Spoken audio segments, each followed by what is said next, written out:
Welcome to another episode of the CPG Guys podcast. Our co-hosts, Sri Rajagopalan and Peter V.S. Bond, explore how brands and retailers engage with consumers online, in-store, and everywhere in between. And now, here are Sri and Peter. Hi, folks, and welcome to this episode of the CPG Guys. I'm Sri, one of the aforementioned CPG guys, and I love to discuss branding, D2C, omni-channel retail, P&Ls, connected commerce, retail media, and marketplaces. And I am joined as always by my co-host, Mr. Peter Bond, an expert at digital shelf content, retail success, customer data, insight, CRM, loyalty. And these days, he's been fancying himself as an emerging social media maven. None other than TikTok and Clubhouse. Please join me in welcoming the man with the radio voice, Mr. Bond. How are you today, Peter? Sri, it is a great day. You know, summer is coming. Everybody is in a much better mood. I'm so excited. And today we're talking about something that is near and dear to my heart, as you know, which is really about how brands drive the success of innovation and help introduce products to consumers. So I think we've got a really great conversation set for today. You bet, Peter. I can't wait to welcome our guests. But before we get there, let me remind our audience that you can find all our content by going to cpgguys.com. That includes what you asked us for back in the fall of last year, profitability of e-commerce and how to decompose it, our women's leadership series, where Peter and I were able to donate $8,000 to the Susan G. Komen Fund, and our ongoing founder series in Q1 and Q2 of 2021, of which this is very much a part of. Our show's content is very much driven by you. Please do give us your feedback, and the easy way to do that, from time to time, we do polls on LinkedIn, and how you can participate in that is simply go to linkedin.com. On the search bar, type CPG Guys and follow us. Or you can go to ratethispodcast.com/CPG Guys. Leave us both a rating and a review. And I know Peter, he likes a certain number. What would that be, Peter, for reviews? Number 5. So says the ratings and reviews guy. The modern shopping experience, though, Peter, is ever evolving. Groceries are delivered to doorsteps. Products are discovered on social media. And voice assistants make purchasing products easy. In this sort of rapidly changing and dynamic environment, brands are always seeking scalable ways to make shopping more convenient for customers. With the shift in the shopping behavior of consumers, how do marketers sample their products to encourage trial and drive purchase effectively and efficiently, which we call trial and repeat in our CPG industry? 2 words come to mind: connected sampling. Brands can engage consumers in the comfort of their home, where product trial is at its highest. But conversation shouldn't simply stop there, because once you receive a sample, you can't just walk away. Digital solutions accelerate conversion by moving consumers through that entire, what you and I love to discuss, Peter, the purchasing funnel from top to bottom. So what we decided to do here on the CPG Guys is launch a 3-part series in partnership with one of those companies that is actually the spearhead of this, which is the team at Brandshare. Somewhat like a launch your brand to the next level kind of impact. We're talking about a disruptive, engaging experience at scale that instantly connects you with your target consumer.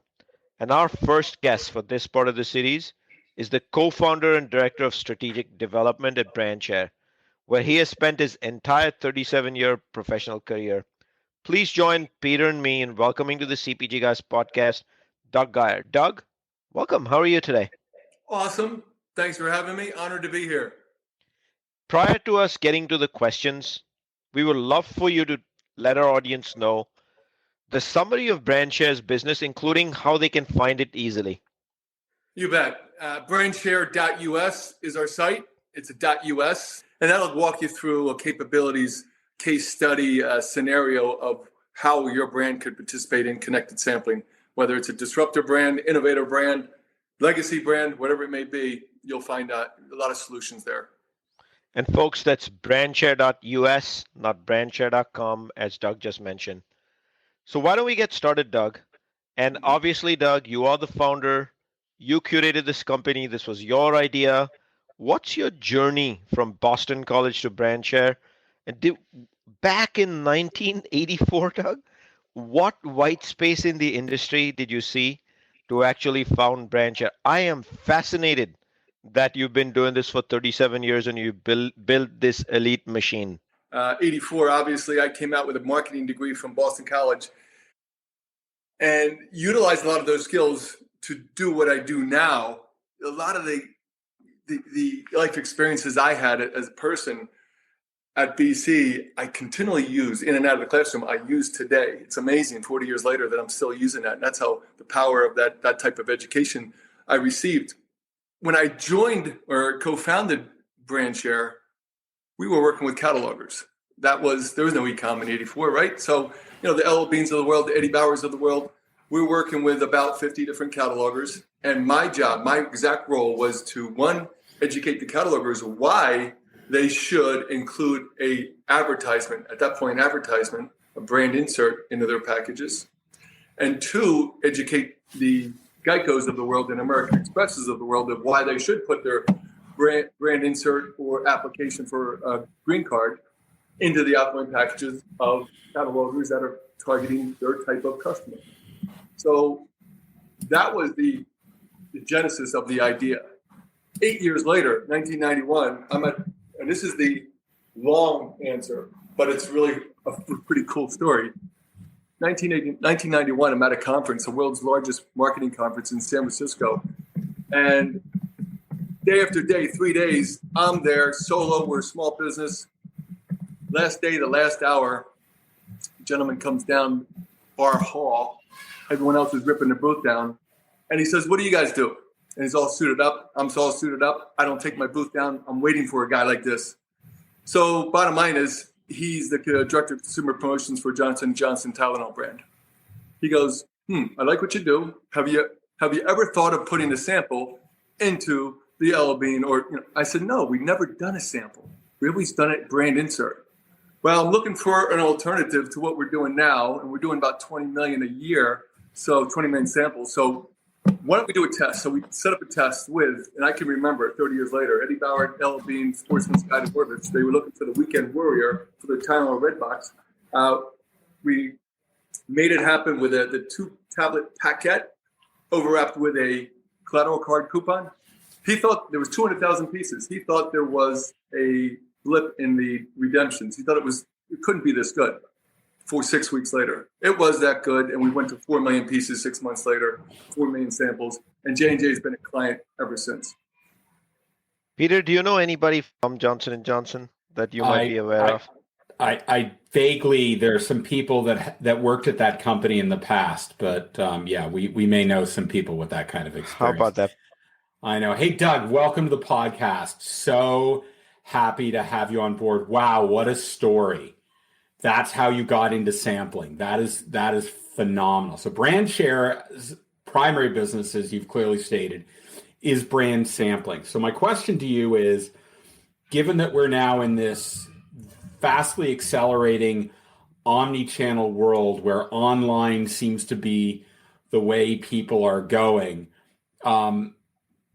my question is sampling still driving the same value for brands in an increasingly digital world as it did in a traditional world of either doing cataloging or shopping in store?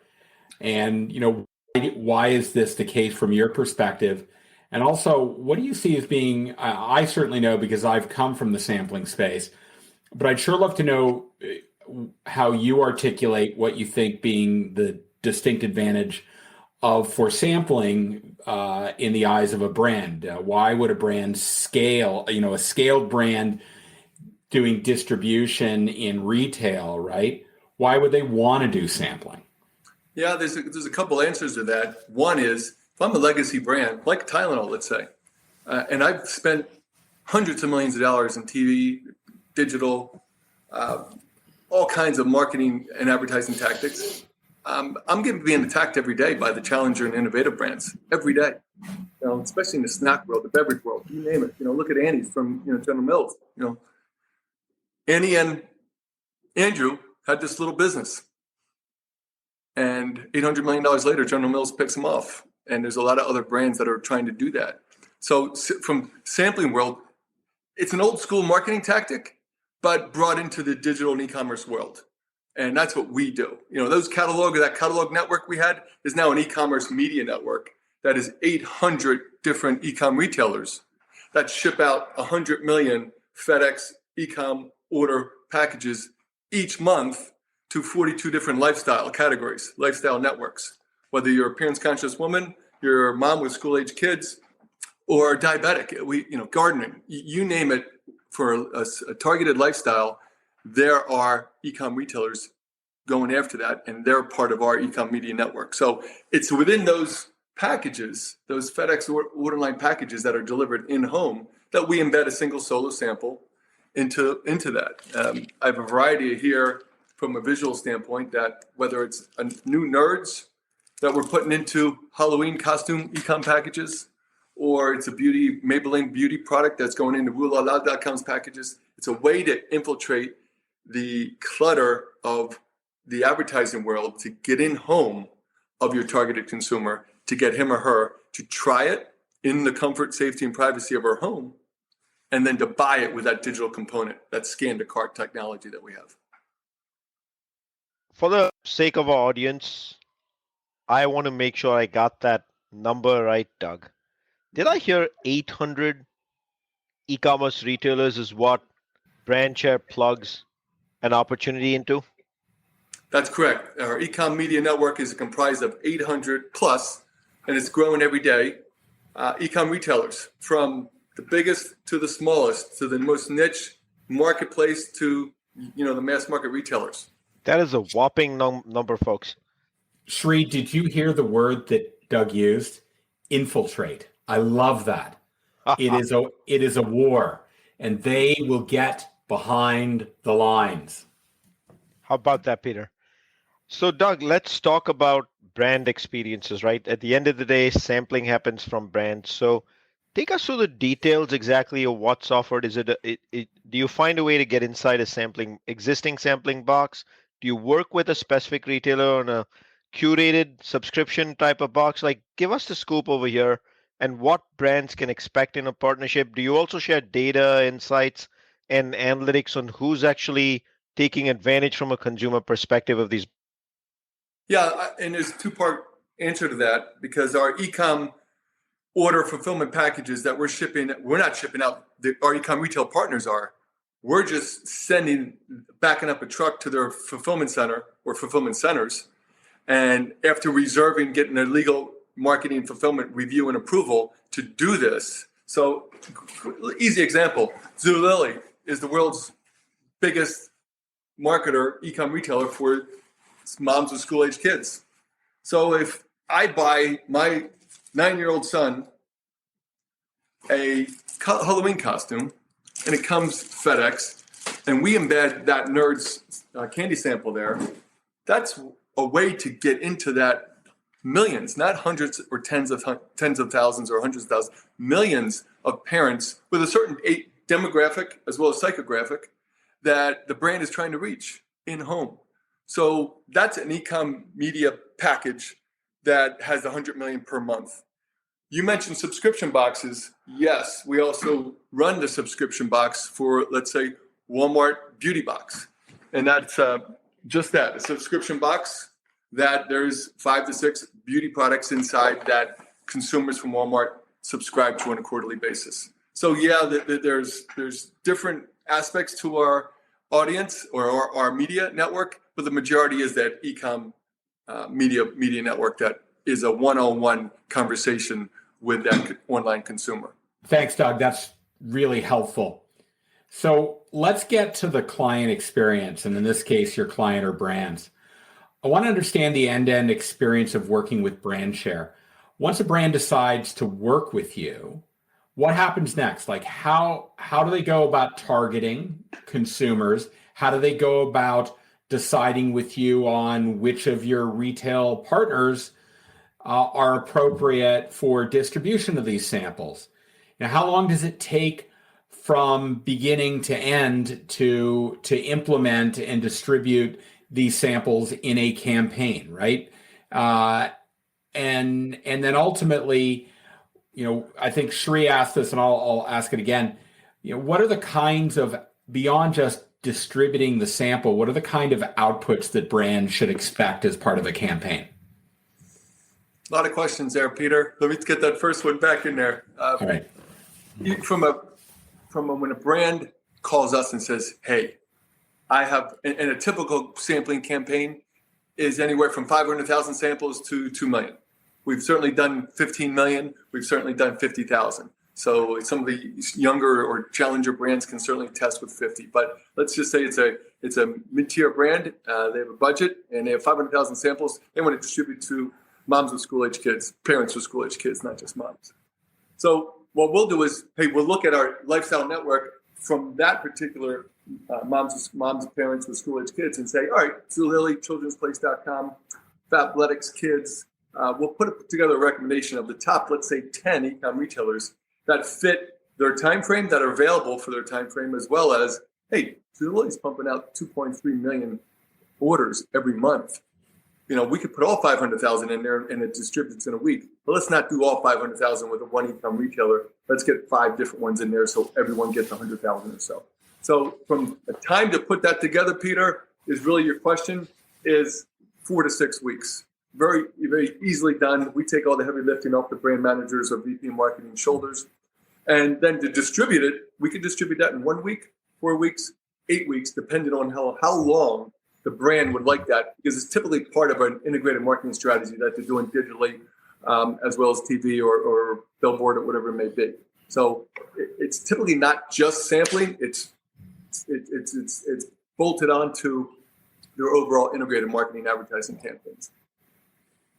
So, Doug, what I take away clearly is, this could be distributed weekly, monthly, depending on the retailer that a brand chooses to activate on, is what I'm guessing over here.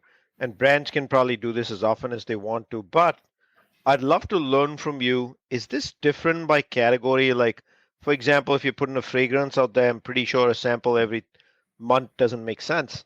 But what is your advice based on the category? Like, what would you tell a brand? How often should they be doing this? Right. And the important thing there is, Shri, is these are not subscriptions. It's like a magazine. It's the same subscribers, 98% of them every month. So I really don't want to put my sample, even if it's a scent strip or a fragrance strip from Arcade, into that every month, because I'm hitting the same people. With e-com media, with e-com packages, the typical e-com retailer, and I'll take Amazon out of this equation because the buying cadence for Amazon is much different than the typical e-com retailer, is about 3 times a year. So if an e-com retailer can get you to buy, because whoever your favorite e-com retailer is, you buy from them 3 times a year, you're a great customer. Because and again, I'm going to take online grocery out of that equation too, for obvious reasons. But I'm talking about, whether it's Zulily or it's Rulala or it's, you name it, fanatics.com. You're typically buying, again, 2 to 3 times a year. So from a duplication effort or statistic, there really is none month to month, especially when you're using different e-com retailers. And we're not doing any conquesting where we're going to put Pepsi in this week and then Coke in next week, et cetera. We just simply don't do that. The scale is so large, we don't need to do that. And even if the scale wasn't as large, we wouldn't do that from a sheer marketing acumen standpoint. It's just not the way we operate. So I hope that answers the question where if it's a subscription box for Warm Up Beauty, hey, there's a reason that L'Oreal's in there in spring and not in summer or fall, unless they have a sun care for summer and it's a different brand. So L'Oreal certainly does. So they'll participate, just about every quarter with a different brand of theirs. For the record, Doug, I actually made about 8 or 9 purchases this year from Fanatics, but that's because of my insatiable need for clothing and apparel and memorabilia for the world champion Los Angeles Dodgers, right, Shri? I thought you were buying gifts for Shri with the Yankees all over the place. No? Maybe taunting gifts if they were Well, anyhow, I'm not going to say anything bad about the Yankees. Go Peter Yankees. will not say a word right now because I will now pull up my MLB app and I will show to the world live here what the standings are. Yankees 2016.556. The Dodgers 2017.541. OMG. So anyhow, let's get back to the topic at hand, Doug. I have a tremendous amount of experience in customer segmentation, and I'm really curious because you made reference to this before. Can you tell us how you are going about creating these customer segments that your clients can leverage? And then I'd really love to know about after the consumer has received the sample, the relationship doesn't end there. In fact, it's probably just starting to occur. How do because one of my other fascinations is QR codes. How are you using QR codes to play into the conversation between the brand and the consumer reaching that sample? Yeah, in old school, there was, to your point, you give the consumer a sample, whether it's in store or at a festival or a sports game, and goodbye. That doesn't work anymore. Really, literally in the late '90s, J&J and McNeil really challenged us on that as our catalog network turned into an e-commerce media network. I need some accountability, I need some attribution. I need to know what's going on after the fact. So we created a survey site that has morphed into much more than that. And now it is that sample with Oreos thins, but there's a QR code to buy it right now. And that QR code can direct that sample recipient right to the retailer of that brand's choice. So they can use the shopper marketing funds to drive them to Walmart.com. We use the shopper marketing funds to drive them to Target.com, Amazon, you name it. Sri, did you hear that? That's full funnel. Sample right to purchase. That's phenomenal. Absolutely. It really is something that we've tested 3 years ago. Last year, really, before the COVID, really rolled it out. And then during COVID, it was, something that every campaign, it's not an option anymore. This is what you're doing. And we're advising the brands, they need to do that. And it's not expensive to do. It's just a technology that we're leveraging accordingly. You know what, Doug? What else I love?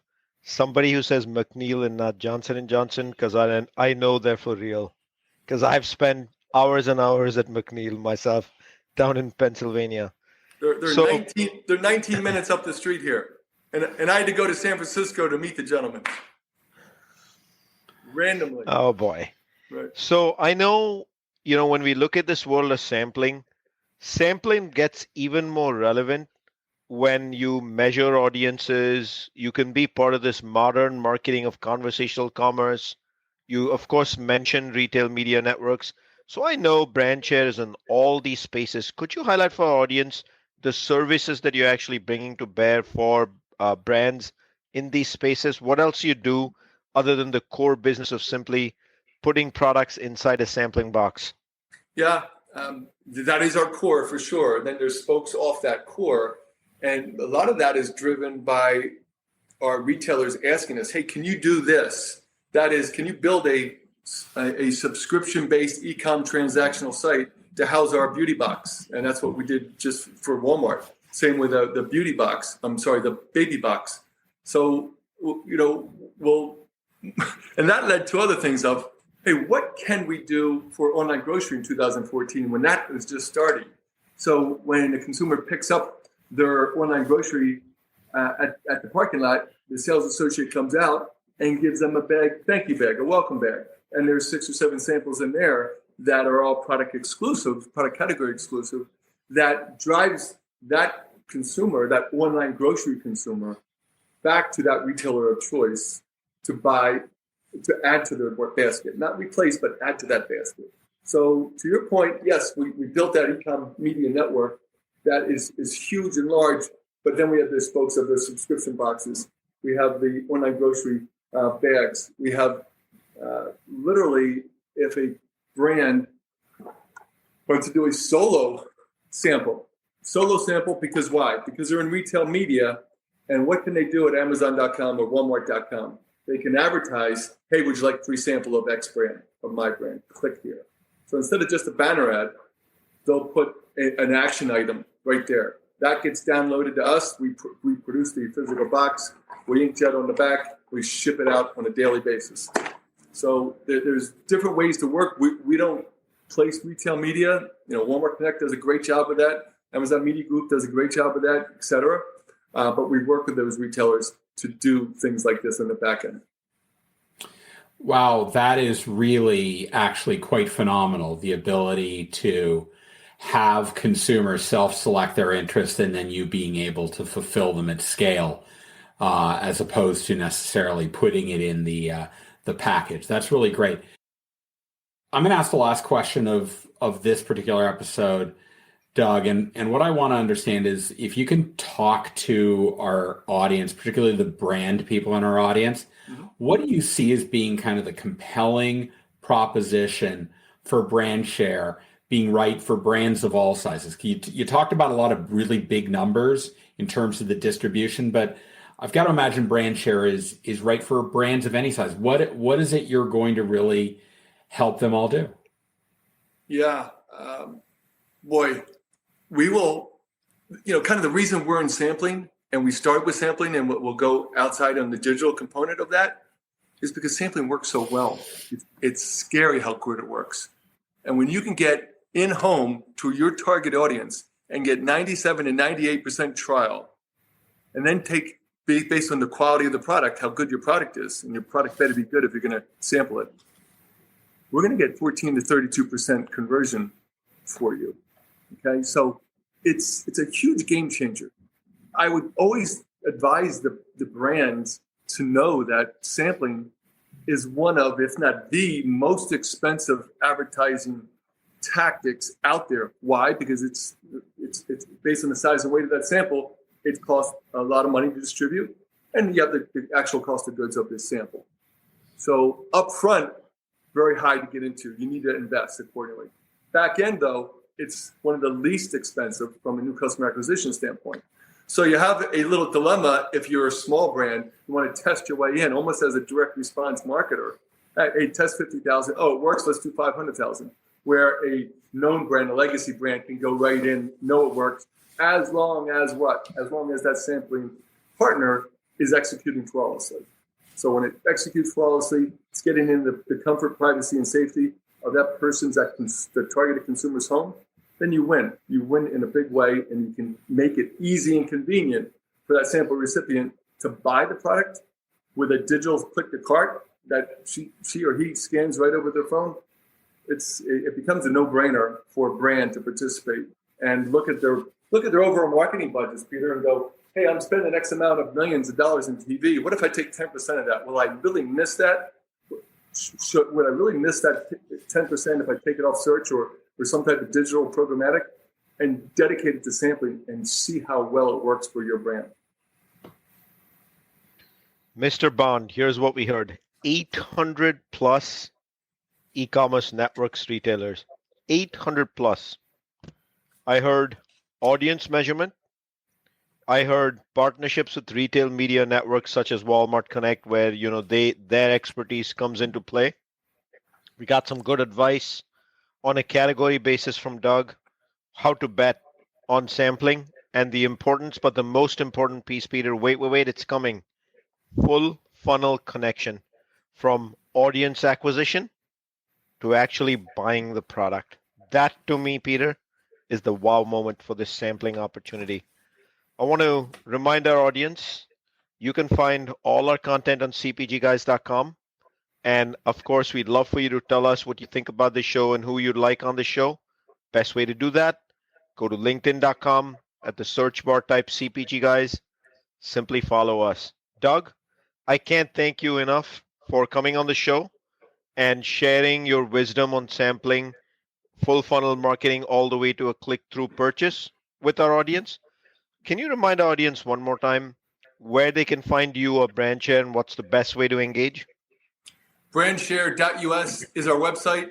Always feel free to contact me directly, dguyer, Guyer, @brandshare.us. 24/7, This is not a job for me. This is a career. It's 37 years of passion and love for this because it works so well for the brands as well as for our e-com retailers. So it's a great win for both of our sides of our client base. And I have a little extra special emotion today because he referred to Tylenol and the partnership on how he got started with this. Of course, Doug, if you didn't know, I spent 5 years at Johnson & Johnson. I do want to remind our audience that parts 2 and 3 of this partnership with Brandshare will appear in the next couple months, so do look out for those. Peter, as always, week over week, I cannot thank you enough for being my partner in this journey of the CPG guys. Shri, we're going to include in the digital liner notes of this episode a link to Brandshare's site. We'll include a link to Doug's LinkedIn profile and his email address that he read out. So you don't have to scribble it all down, people. Just open up your podcast episode, click into the digital liner notes, and you get it there. Shri, I love this episode, right? This is all about how brands invest in driving trial for their products. And we know, you and I both know, that successful trial and innovation is the lifeblood of a brand's growth. So this was really terrific. I am very enthusiastic about the next 2 parts of this partnership that we've built with Brandshare. Absolutely, Peter. You and I have grown up in the industry using the word trial and repeat how many times, Peter? And what I learned today is we have a mechanism to plug that word into the reality of modern marketing, aka digital, to close the loop on the lower side of the funnel. Folks, that's a wrap for this episode. See you soon on another episode of the CPG Guys.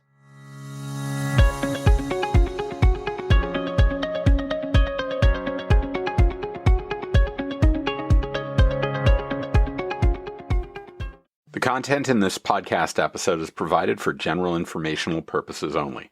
By listening to our episode, you understand that no information contained in this episode should be construed as advice from CPG Guys LLC or the individual author, hosts, or guests, nor is it intended to be a substitute for research on any subject matter. Reference to any specific product or entity does not constitute an endorsement or recommendation by CPG Guys LLC.